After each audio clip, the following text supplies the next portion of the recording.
Bonjour tout le monde, j'espère que vous allez tous très bien. Je suis vraiment heureux de vous retrouver aujourd'hui dans une nouvelle vidéo en très charmante compagnie puisque je suis avec Elisabeth de Feydeau. Comment ça va, Elisabeth? Ça va, Tariq, et toi? Ah, merveilleusement bien, surtout que quand je suis en belle compagnie, ça fait encore plus plaisir. Parce que justement aujourd'hui, on s'est dit qu'on allait faire une chronique parfumée sur un parfum. Et donc du coup, le premier parfum que j'ai sélectionné pour te faire découvrir, puisque c'est une parfumerie de légende. Une parfumerie qui date du 19e siècle, qui s'appelle LT Piver.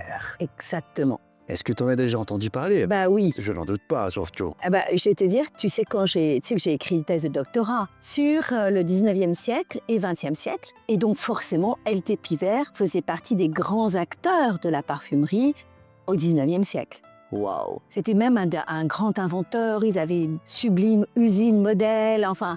Voilà, c'est vraiment une marque mythique, effectivement, de cette parfumerie industrielle du 19e siècle. Et tu sais quoi? Maintenant, ils ont refait toute la direction assez artistique et aussi les jus parfumés. Et donc, du coup, à travers ces jus, ils ont repris l'un des iconiques qui s'appelle l'héliotrope blanc, qui était en version Cologne. Donc, là, ce que j'ai envie de te faire découvrir, et on va avoir un avis objectif ou subjectif, hein, voilà, on est à la maison, hein, voilà, sur, d'une part, le flaconnage, Oui. et d'une autre part, surtout ce qui est le plus intéressant, la construction de l'odeur olfactif.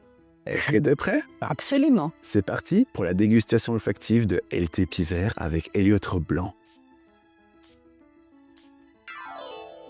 Alors, regarde-moi ça. On part juste sur le flaconnage. On est d'accord qu'ils ont un peu repris les codes de l'élégance à la LT Piver, un flaconnage moulu, mais surtout, ils ont mis ce petit côté baroque en forme d'étiquage pour vraiment nous faire évoquer cet esprit d'antan. Mais ce qui est encore plus intéressant, c'est cette fameuse dégustation de l'héliotrope blanc. Alors, je suppose que tu connais les jeux troc. Absolument, puis c'est une note qui est tellement belle époque, Ah oui. tellement 1900, enfin voilà, on évoque immédiatement, on a des silhouettes de ces femmes de la fin du 19e siècle, un peu comme dans un tableau impressionniste. Puis l'héliotrope, c'était évidemment une note très appréciée, très poudrée, très douce, un peu surannée, mais très agréable. Très, oui, totalement. Moi, personnellement, c'est une de mes matières premières favorites. Ouais, Hein. moi j'aime beaucoup le mot héliotrope. Ah ouais, c'est vraiment pas mal. C'est très joli.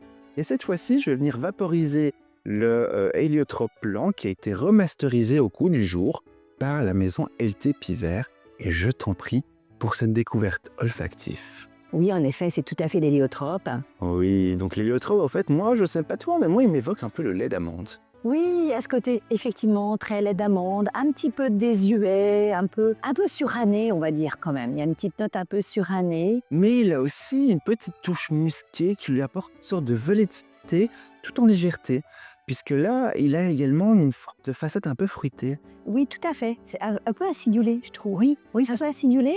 Et effectivement, c'est un peu comme une lingerie de peau. On le verrait bien, voilà, c'est un voile de coton, ou une gaze. Là, côté extrêmement réconfortant, très doudou, câlin, cocooning, on a envie vraiment de se blottir dans un drap, ou limite, après une délicieuse douche, voilà, cette sensation d'être propre. Surtout qu'on sent que c'est pas un parfum qui a beaucoup de tenue, quoi. Je veux dire, c'est quelque chose qui il va passer, il est léger, il est comme une brise. Plus intimiste. Voilà, exactement. C'est ça, qui est vraiment pas mal et je trouve Oui. que c'est un peu le parfum de cette nouvelle vague de parfumerie qui va arriver en 2026. D'ailleurs, reste à l'haleine puisque justement j'ai une petite exclusivité à te faire sentir après, donc du coup on continue. Mais en tout cas, il est dans cette tendance pour 2026 pour avoir des fragrances beaucoup plus légères, Oui. qui évoquent le blanc, le côté pur, immaculé, rassurant, mais sans être dans l'opulence cette fois-ci. Et ça, c'est pas mal. Et puis, bien sûr, on va retrouver une petite touche de vanille. Ça va bien avec héliotrope aussi, hein. Ouais. Non, c'est une note délicate, très 19e, je trouve, avec ce twist, effectivement, moderne. Non, c'est joli. Voilà, moi, j'ai eu cette chance, en fait, de participer à une masterclass de la maison LT Piver. Et en fait, ils m'ont montré un petit peu leurs parfums historiques, dont notamment des parfums qu'utilisait Napoléon. Et ils m'expliquaient, après, je ne sais pas si c'est juste ou pas, hein, mais ils m'expliquaient qu'apparemment, Napoléon était un grand fan d'une colonne de chez Piver et qu'il avait tendance à mettre sur un sucre pour pouvoir justement le déguster. Alors, Maintenant, je ne sais pas de quel Pivert, parce que Pivert est un peu postérieur à l'époque de Napoléon. Alors, est-ce que c'était peut-être un ascendant qui était dans l'affaire avant qu'elle soit vraiment elle des Pivert? Mais sur le plan historique, ça marche pas tout à fait. Moi, j'ai remarqué qu'il y a beaucoup de marques historiques qui un peu racontent quelquefois des Freuden. Voilà, donc Napoléon, ses grands fournisseurs, c'était Gervais Chardin, par exemple, qui lui fournissait son eau de Cologne, c'était Jean-Marie Farina. Ce sont vraiment ces colonnes-là qui sont référencées comme étant, et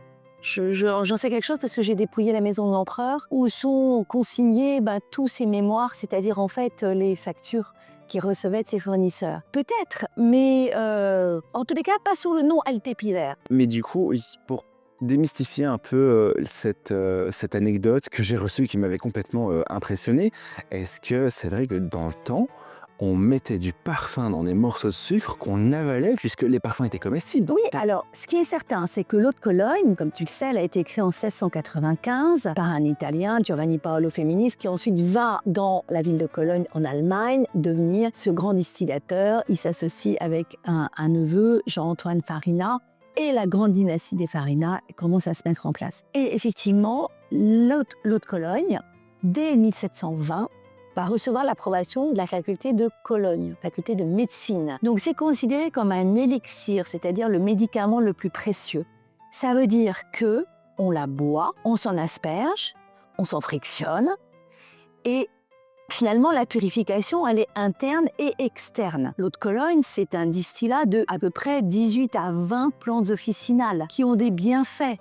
C'est l'eau des miracles, c'est un peu l'eau qui guérit tout. Et très tard dans le temps, puisque encore en 1960, il y avait ces publicités de Roger Gallet, une bonne friction, une bonne journée. C'était très important de se frictionner à l'eau de Cologne parce que ça permettait de réchauffer en fait le corps, à la circulation de mieux s'activer, et ça permettait d'être plus, combatif contre les microbes, tu vois. Et c'est marrant parce que figure-toi que le Premier ministre turc, au moment du Covid, recommandait de se frictionner les mains à l'eau de Cologne. En quoi c'était encore un produit tout à fait d'actualité. Et alors, pour répondre à ta question, oui, on la buvait. Et effectivement, le médecin pouvait la prescrire sur un sucre, parce qu'on sait que le sucre permet d'absorber l'alcool et de permettre aux bonnes plantes, enfin tout ce qu'il faut, d'avoir un effet beaucoup plus rapide. Donc effectivement, notamment dans les écoles, on donnait aux enfants, un peu comme l'eau des carmes, l'eau de mélisse, toutes ces eaux médicinales que fabriquait très anciennement le parfumeur et qui ont continué au 19e et 20e siècle à être commercialisées, et encore de nos jours. À la pharmacie, tu trouves par exemple l'élixir de Boto, tu vas trouver l'élixir du Suédois. C'était des produits que le parfumeur fabriquait avant que Napoléon Ier sépare la médecine de la parfumerie avec l'établissement du Codex en 1810. Mais avant 1810, le parfumeur, c'est un apothicaire. Tout à fait. Voilà, il fabriquait des médicaments. Donc il y a toute cette ancienne tradition, et Napoléon, effectivement, est un immense consommateur d'eau de Cologne puisqu'il en utilisait quasiment 40 litres par mois. C'est énorme. Ce qui est énorme. Énorme. Mais d'ailleurs, ce que je me demandais, on fait une mise à part un peu plus historique, c'est, je suppose que les mœurs d'antan n'étaient absolument pas les mêmes codes qu'aujourd'hui, et donc du coup, on parfumait justement son morceau de sucre qui était à base de Cologne, mais est-ce que les enfants goûtaient ou bien s'alcoolisaient avec du parfum? Mais bien sûr, tu sais, dans les cantines, Ouais. encore en 1950, les enfants arrivaient avec leur petit, on appelle ça aujourd'hui lunchbox, et dans leur gourde, il y avait du vin coupé à l'eau. Mais il faut que tu gardes en tête que l'eau pure, courante, on va dire, buvable, potable plus exactement, c'est une innovation très récente. Donc le vin était quelquefois moins dangereux pour la santé à l'époque qu'un verre d'eau. Mais du coup, c'est à quelle période de l'histoire où on s'est dit on va mettre des additifs pour que ce soit plus comestible? Alors déjà, l'idée du médicament, comme je te l'ai dit, avec l'établissement du Codex en 1810 par Napoléon Ier, le parfum n'est plus un médicament, en tous les cas officiellement. Il y a quand même deux produits qui restent inscrits au Codex, l'eau de Cologne et le vinaigre des 4 voleurs. Et quelques autres, mais un peu moins connus. Et donc, à un certain moment, évidemment, on a quand même séparé et on a arrêté de boire les parfums. Mais dans beaucoup de pays, on buvait, quand on n'avait pas d'alcool, c'était une façon de boire de l'alcool aussi, hein. Totalement. Et c'est pour justement contrer à d'autres problématiques qui va par la suite que le parfum n'est plus devenu comestible du tout. Absolument. Aujourd'hui, il est fortement déconseillé de boire un parfum. Totalement. Puis même alcool. Ah Et oui, puis même toutes les matières premières, enfin, toutes les huiles essentielles, il faut pas boire ça, quoi. tout Faut à pas fait. gérer. Mais après, il y a quand même des personnes ingénieuses, comme tu l'as dit, qui se désinfectaient à l'eau de Cologne pour pouvoir justement contrer contre la maladie ou avoir des vertus antiseptiques. Ah bah, l'eau de Cologne reste néanmoins un excellent antiseptique, ça Tout c'est. à fait. Ouais, ouais. Et ça, c'est magnifique. Et donc, du coup, à travers celui-ci, ce côté héliotropé lui donne un côté vraiment amandé. Et c'est ça qui est pas mal, puisqu'il a vraiment voulu moderniser cette fragrance héliotrope blanc, qui était un classique de la maison Tiver et qui n'avait presque jamais été reformulé, etc., pour en créer une autre parfum cette fois-ci, construit autour de légères petites facettes fruitées pour lui donner un peu ce côté confit, lait d'amande confit. On a cette floralité, comme tu l'as si bien évoqué, un parfum de peau tout en douceur. Il a une côté un peu sortie de douche, je trouve. Oui, tout à fait. Ah, il est réconfortant celui-là. Oui, oui, et tout en légèreté, tout en douceur.